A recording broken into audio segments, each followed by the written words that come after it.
ก่อนดาราซาดาลีให้ตัวกลาซาเกเลอร์ฮิลีเนาะโอเลอร์กี่แม่ชั่วโมงจะไปหรอกินเนี่ยสวัสดีสวัสดีครับ แม่บลอดอันเนี้ยเล็กกี่ปัญญาเกตือเนาะแค่กว่านะเกตือเลอตาสุหลอเนาะเกเลอร์จะไปตาสุหลอเนาะเกตือลี่แต่เนี่ยไปแค่หาแล้วตาสุหลอปูแฮสิกจ่อเนาะมาแต่แฮสิกจ่อตาสุหลอไว้ที่เนาะตาสุตาซาแล้วปอเซโอมีเมียล่ะตาแคบกันท่าลอยโอ้โหสุดยอดเอาไปแค่กว่าดาวสกอนเกตือเลยฮิตาในตันแล้วนะคลิตี้ล่ะเนาะอากาศดีมากในสวนของคุณพ่อนะคะแกจันน้าหรอมาปลอมมาเวสต้าเลยเนาะแกกว่าเรากันเนาะว้าวอะโวคาโดซาโดเวนทีไออีกค่ะน่าจะเป็นแฮสเนาะอาซาเปิดท่าหน่อยเดี๋ยวดูเปิดท่าหน่อยอะโวคาโดซาเวไรแล้วเวนสิอ่ะแต่แค่ทูเนี่ยปะก็เซเบเนาะเซเบแล้วปะก็ยอแล้วปูไปเนาะเนาะปอเซเบละคอยหน่อยจะพี่พื้นเนาะมันจะมัดวิศวกรรมเราปะโตอ่ะปอได้ปอเซแล้วเซเบจ้ะปอได้บุ๋ยโอ้โหว่าถุยที่กันเงี้ยโพสเปิดท่าเนาะว้าวอาซาคาใช่กันหน่อยเราไปสูรอกาแฟกันเนี่ยลูยาซาลีเนาะดูกว่านั่นละสาวสับเทเลเลยสับเพื่อนอย่างนี้จ้าเนี่ยเต้นนี่อ่ะตื่นแล้วป่ะเดี๋ยวนะคือเอาบุกเกซ่าจ้ะล็อกเลยดีเนี่ยจ้ะน่ะอ๋อฮัสเกย์อะโวคาโดล็อกเนาะมีใหญ่จ้ะนี่ว้าวเฮ้ยเลยกาแฟทุกภาคโดลีเด้อเนาะเลยยาซาเปิดเท่าเด้อเว้ยกาแฟเลยจะธรรมดาจ้ะหน่อยกาแฟก็เต้นนี่ตัวละคินี่ลีเนาะกาแฟคินี่บรรยากาศดีมากแล้วก็นี่คือต้นพีชเนาะแกพีชเนาะยาพอตอลี่หน่อยแล้วก็นี่เป็นแกเกี่ยวสกอเนาะแต่แม่ก็เนี่ยตอนนี้ไงแล้วปลายปีใช่ไหมเนาะแล้วนี่ก็บุลาก็เติมคนเนี่ยสับเวทท่าเนาะดอกบัวสกอไข่ราเจลเนาะaqui é toveira e tu vai dobeหน่อยสับเวทท่าฮะลูกละ85ลูกละ85อันนี้แฮสเหรอแกแฮสจะว่าอะไรเวทเปลือกคอชีเซบะเวทดูเนาะโอ้นี่ค่ะบุคเคนนะเหรอบุคเคนเชิญก็แฮดเดลบุคเคนใส่เนาะว่าแกเกคลอเนาะชื่อก็เดลชื่อก็บอยแฮบอบเคซ่า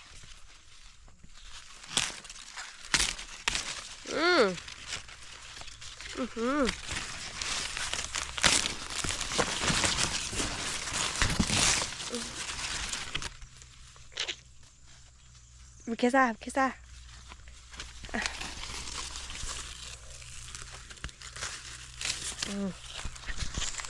อีคลอบุคเคนเนาะเกตตื่นดีเด้อวะเกตื่นตาสุลาบเนี่ยพลอแล้วตาสุลาบดิค่ะเกเดียวตาสุตาซาเด็กคือเด็กเกลือขี้เนี่ยเนาะเกเดียวจะตาสุตาซาได้ชิบุลูโอ้เราเป็นว่าไอ้คันเนี่ยมาคาเดเมียเนาะ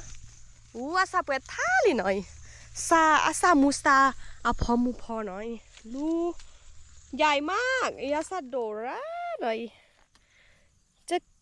สวนขนาดแกสวนผสมหน่อยอีกค่ะพอเนาะตาสุลาคันเนี่ยเป็นสุราก็มีผ้าหรอเนาะเป็นสุรา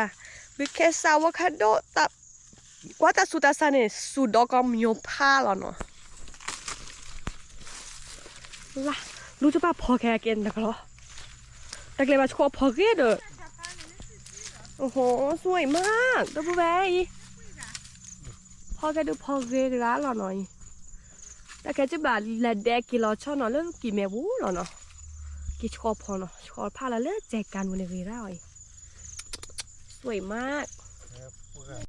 เลยค่ะกระเจี๊ยบจะหน่อยอาแกแบมือชีเนาะแบมือชีแล้วสีอะไรจะบ้านแดดอาแกอะไรเนื้อเปื่อยมาหาเนื้ออ๋ออาแกพาหน้าสอนหน่อยจะได้เทียนนอกขอนอนว่าถูกกว่าเลยจะหน่อยอาแกกระเจี๊ยบแต่ว่าถ้าสีชมพูหน่อยเมื่อเจือทีถูกลาตีแล้วสอนไม่ใจขนาดก็แกสลากก่อนน้องว่าโบก้อนอะไรแบบนี้ดอกไว้แกกระเจี๊ยบเขาจะเลิกบุเล่นนี่ทอสาวกันเนี่ยจะแกโดยตอนนั้นทุกบล็อกเนาะนั่นแบบติดตามอย่างเนาะนั่นแบบ follow อย่างเนาะนี่จะแกดีกว่าตอนนั้นเป็นแกคลอสก็อาทิตย์เนาะโอ้โหมาละก็โอ้ลาสอดโดนมะละกอนี่อร่อยมากแกมะละกอพันธุ์อะไรใช่ปะไอ้สลักกรอบกันนี่เนี่ยมอลาเต้นรอบุ๋ยกันเนี่ยลูเดี๋ยวผู้แบนน้อยหน่ายว่าถุยเทียใส่ใส่ไอ้ดูใหญ่มากอีโอ้สบลืบเลยหน่อยตัวทูเนี่ยสบลืบเลยหน่อยเดี๋ยวผู้แบนน้อยหน้าสบลืบทูหน่อยเลยแค่ตาสาระกันเนาะมันจะเต้นมีดีกว่าเสียได้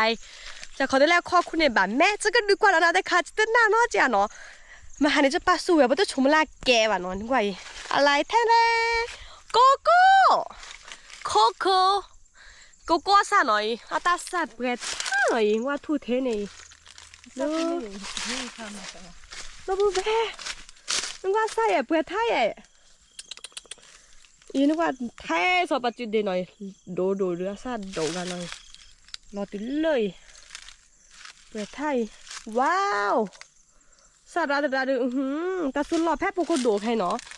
ปลาสูโกโก้เนี่ยเรือหรอเนาะเรือตาสุตาซาหรอหน่อยราดูโดอย่าดูแวะมันจะเต้นมีดีว่าเนาะบ่ามันตลอดแล้วจะตื่นเต้นเหม็นแล้วแพ้จะปลาสูหล่อแบบนี้เนี่ยพุทธชมโมระแกซอตาสุตาซาเลอร์เปิดแบบซอปลาทดลองอะไรเนาะปลาสูดอหรอดกว่าเลเรือเดตันหล่อตักแกล้แพ้อีเนาะจะชมแล้วโกโก้น่ะเรือเดตันหล่อตักแกล้แพ้เนาะมีล่ะที่ดิฉันที่เนาะสัวสักวีระเนาะเดี๋ยวน้อยนาทุยอีทุลสักกันย้อนเนาะสันยุยสิเลยแล้วกว่าดอสันดูกว่าแล้วทุเรียนซ้ำเนาะแล้วกว่ารู้จะไม่ขาแกอะโวคาโดน่ะเนาะกันโดยทุเรียนสันหรือซ้อน่าสันโดยเนี่ยสันโดเลยนึกว่าเล็กคุยสันโดเลยเดี๋ยวไปอาจจะปอบพลานเนาะมีเรื่องมาหาลอบปลาบอลเนี่ยดูเสียงตัวโปใหญ่มากโอ้โหนึกว่าเล็กเลยแต่โดเลยเบอร์จืดเดโดอย่าได้ใครแต่โดอะไรทำไมตรงนี้เฮ้ยข้อความเราเรียกปะตาทุจมูกแต่แบบตาแกพิเศษเนาะตาแกซาพิเศษแบบซาพิเศษก็ซาเลยซอละตาซาดุว่าถ้าเขาคนแต่อาคินี่จะเพี้ยได้คันนี้เนี่ยอาคลีคันนี้นะโอ้โหลูกอะโวคาโดคือใหญ่มากโอ้จิ้มตาใหญ่เวอร์ดูนะใครดูจะกว่าเสร็จแล้ววะนะใครดูผู้แบซาดูอ่ะนี่ซอกาสิตากอเลยแกกว่าเราเรียบปะมึงก็ไอ้ขี้แกแล้วเราขี้กันยังพอเลยมันชาทาเนาะเพิ่มแวนนอนเลยกันเลยมันชาทาชานนี่กันเนี่ยวะแต่เราก็คือกับเบบีหาเกลือมาไม่ได้เลยให้เราคอลอนนะให้เราคอลอนนะเลยนาขี้แกก็ธรรมดาซาดูอ่ะซาเดนอามิลีน่ะอับกาลีเนี่ยอับกากามอับกาเดียวว้าวใหญ่มากจุ๊กว่าโดดได้ไงอีเจ๊ก็เทียบเดี๋ยวไปจนไหมใหญ่มากก็เลยแหละลูกเขาเชียร์โกเนี่ยก็หนุ่มเขาอ้อด้วยสีแดงนะโกโบสีทองอ่ะอ๋อแต่แค่ผสมพันธุ์หรือว่ายังไงอ๋อดูแบบจานะกว่าบุคือเราโดดอะแค่ดูบุคาโดแค่แกได้แต่ขาดแบบภูมิใจเนาะมีแล้วแต่เราไม่สู้ได้แบบภูมิใจเนาะแบบมาหาที่เราสัญญาธรรมดาเมียนเราพูดแบบดิสอยใหญ่เนาะเป็นไรมันมาบดดีกว่านะลูโดโชว์หน่อยสิคะ ลุยเผลอดูจำโบ้เลยเราจะเจ๊ เลยชนแล้วไม่ละ แล้วแค่เด้มันก็ดูกว่านั้นละทุเรียนดูเรียนเนาะอีเนี่ยเป็นลองปลูกเนาะไปทดลองปลูกแล้วก็ไปทดลองสูตรเนาะไปที่สินะชมละก็เร่หน่อยอีกคันเนี่ยดูมันก็ดูกว่านั้นรู้แล้วเนาะตอนนี้เนี่ยเปลี่ยนลาเลยแหละจะบ้านนี่สู้ได้แค่อีเนี่ยเซลาเลยเนาะเซลาเนี่ยตัวมั่วเนาะตัวผู้ใหญ่ แล้วจะอะไรคือดอกเราคือเวลา เป็นไร ที่จะก็ อีคาเซลาจีเนี่ยคาเซลาจอดตัวผู้ใหญ่ผ้าทอเลย เวลาอัลลาลาคลิกอัลลาลาซอลกุย อ๋ออัลลาก็ต้องลาสกุยเมีย ตัวแกกว่าดอกรื้อๆนะปฏิสิญญาแล้วปะส่วนเนี่ยอ่ะก็เร็วอ่ะก็ออกมาสัวซะเนี่ยนี่คันเนี่ยปฏิสิญญาปะก็กว่าดอกรื้อๆเนาะจะแค่แห่อัปเดตนะเรื่อยๆเนาะติดตามนะคะโอ้โหปะก็ค่ะก็แล้วกว่าดอกรื้อๆเนาะกว่าดอกว่าแต่โอดีมีนะอีเจ้าของสวนเจ้าป้าลูกไปถูโดนหาเคยแล้วบวกคาโดแกอ่ะรอเกอร์ขึ้นจะนอนเนาะปะก็แห่เคยก่อนเนาะทุกวันดีไซน์เนี่ยมีลาทุกทีอ่ะมือสูงเราดูชีเนี่ยปลาแล้วเนาะถ้าพ่อเจ้าขอสวยกันดูฮ่าจะตื่นเลยนะคอเลยวะอีกข้าจะรอฮะน้อยหน้าก็มีกว่า แล้วนับ จะมีดีอ่ะ จะมีด้วย อีกน้อยหน้า ที่เราจะสุ่มเนี่ยมาแบบเราไม่เราก็ยังเราเนี่ยต้องเก็บสุ่มเนี่ย บ้าสุมีเนาะอีเปลี่ยนมีแล้วเหรอ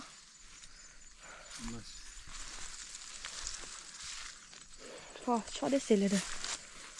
ว้าวน้อยหน้าถุยจีนออกมาแต่ละเหลียวแต่ละขี้ละเหลียเนาะ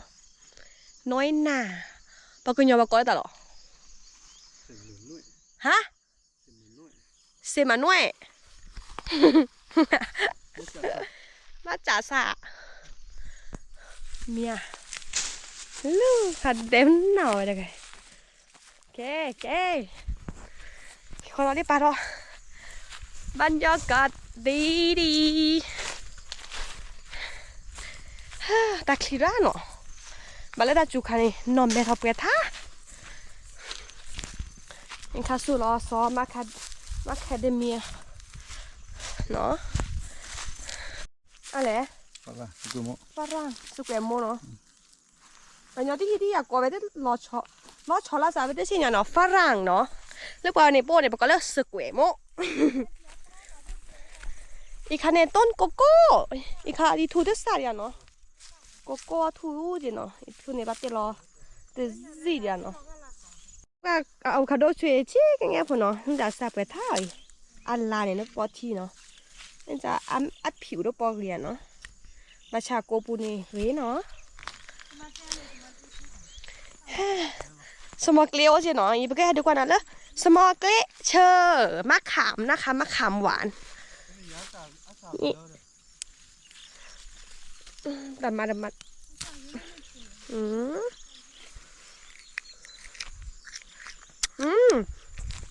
่อย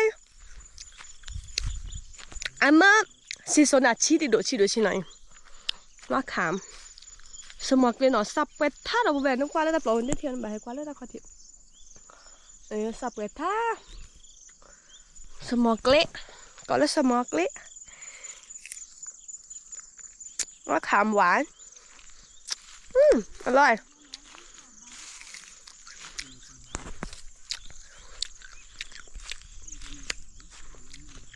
ร้อยนะร้อย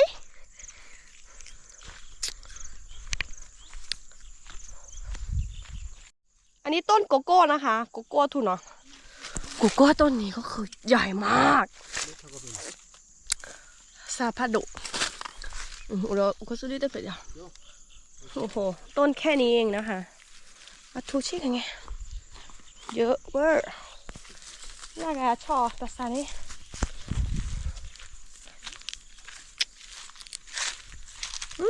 เดี๋ยวจะดูกว่านาตาแขกมาหาเสียจันหน่อยมาลากกอทุยเนี่ยผมก็เลยสุกวิเศษเนาะอีอากาศหล่อเหลี่ยมันจะอาจจะสีวะซาเปิดท่าอีเดี๋ยวย้อนกับกิโลเนาะอุเล่เขาโคลีแต่บัดเลยท่อลากิโลอีเดอร์ใส่ยอด มันจะทูเนี่ยดูอาเตอร์กี่ไข่พ่อดิบัชชาดูสู้ชีวิตมันเนาะเหรอเนาะปมกว่าเนี่ยดูปะเต่ามูตบลบลเนี่ยมาสอตาทูเนี่ยเราชมเลยเกชอละเด็กงาหาตัวจอดเด็กกุยเชกุยหรอกุยได้แก่ละ แล้วก็พึ่ง อีคันอะไรพึ่งอีคันเนี่ยแกกันแน่เนาะ เลยบุย โอเคอีกไปอ่ะเขาจะเล่นนี่ถอดใบก็จะแก้แหวแล้วนะมันยังโอเคอ่ะเดี๋ยวไปแล้วเมื่อกวาดดอกอย่าคลิปวิดีโอเลยก็เทียบเนาะมาหาเต้นนี่เนี่ยจะเกี่ยวแต่แค่ลองบัชชาอันนี้นี่นะอัพบ่าวได้เลยดีกว่าเนาะพอเราเต้นแล้วบุเล่นนี่ก็เต้นจะเกี่ยวกี่ดอกนะเนาะโอเคเนี่ยเปิดท่าดิเนาะเปิดท่าเลยชมมือดูจอก็พาราเนาะนึกว่าเรียนแต่จอเด็กกุ้ยเฉยโบคันโดตาสูตาซาหรือสวนปลูกแคลร์ล่ะเนาะใช่ปะเว้ยสวนเดิมนั่นแหละชิพอเดเนาะอัปราลีเดออีป้าบ้ามาในแกคลีนหน่อยปลูกว่าเด็ดเนาะมาเตลอคือบุญแน่ลูกระดาษเลยตัวยาจะก็ได้ไหน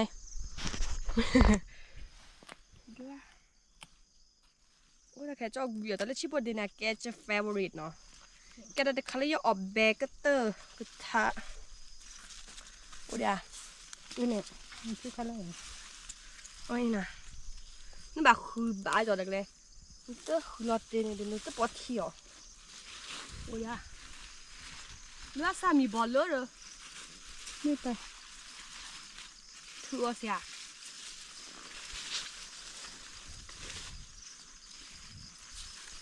ไหนดูดิเวท่าอีอ้อยเดี๋ยวเราเอาเราเนี่ยก็คือเลย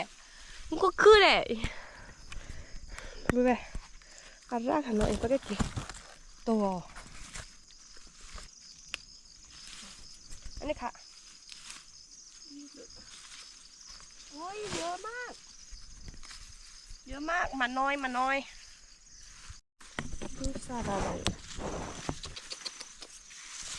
จะอากาศได้ตัดสักขากละหน่อยชิบะเดนเนี่ยแกได้ขาเล่นตัวเราก็ตักวีดเต้นนี่เนาะแต่บล้อแล้วเนาะเต้นนี่แต่บล้อแล้วตาสูตาใส่นี่ดูปะขัวได้แบบหย่อๆดูเว้ยนี่กว่าอีดูเว้ยฉันเพิ่งเห็นอีฮอวอนเนาะฮอวอแคลเลอร์อีจะป้าสู้ฮอวอกี่เด็กปะแกป้าสู้ตาเก๋อป้าแกแบบนี้เด็กแล้วสู้ตาแกกี่นึกว่าอย่างจิ๊บแกมีคันเดสักเลื่อนล่าเนาะฮอวอเป็นทุ่งเลยผักอีหลืนเนาะเยอะมากพูดเลยชื่นใจคือแบบรักละเนาะนะปุ๊แม่เปิดท่าอย่างไรที่ฮอวอได้เป็นหน่อวะเลยใครฉันเลิกฮอวอตัวเลยเนาะอีฮอวอเปิดท่าเนาะจะไปไหนไปถ้าแบบเด็กวะแต่เป็นเลือดเดินนะต้องคือท้อลีเนาะดังนั้นเป็นเด็กเสียวะกระเจี๊ยบโอ้เจหน่อยกระเจี๊ยบสวยเจ๊หน่อยโอเคสุดาก็เลือกเจ๊แล้วเนาะอาทิตย์เดอลาแต่อร่อยค่ะแล้วแต่สักข้ากลาจ้ะกาแฟบอกกาแฟอีกคนของเดลเลอร์ผัดชีฝรั่งดูค่ะชิฟ้าลาอะไรอ่ะมันต้องปวดที่ไว้ยาวด้วยตะคันไรเปิดท่าอีกคันนั่นแหละวอกาแฟอ่ะเขาวอกาแฟละแค่เนาะนี่ค่ะที่มันหนาวทั่วเลยเนาะจะรอที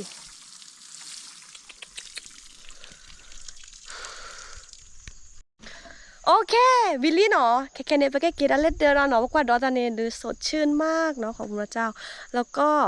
ไปแค่กินอะไรฮีเนาะแค่เนี่ยไปกินอะไรฮีเกโอบิโอซาดอซาบเนาะกวาดดอเราให้กี่บาทเด็กเนาะไปก็ดูกวาดนั้นเลยไปกินฮีอะไรเนี่ยไปก็มันตาเล่เนาะให้กวาดดอสักก่อนเนาะมอยาชูเกนะก็นังกาแดตับลือบ๊ายบาย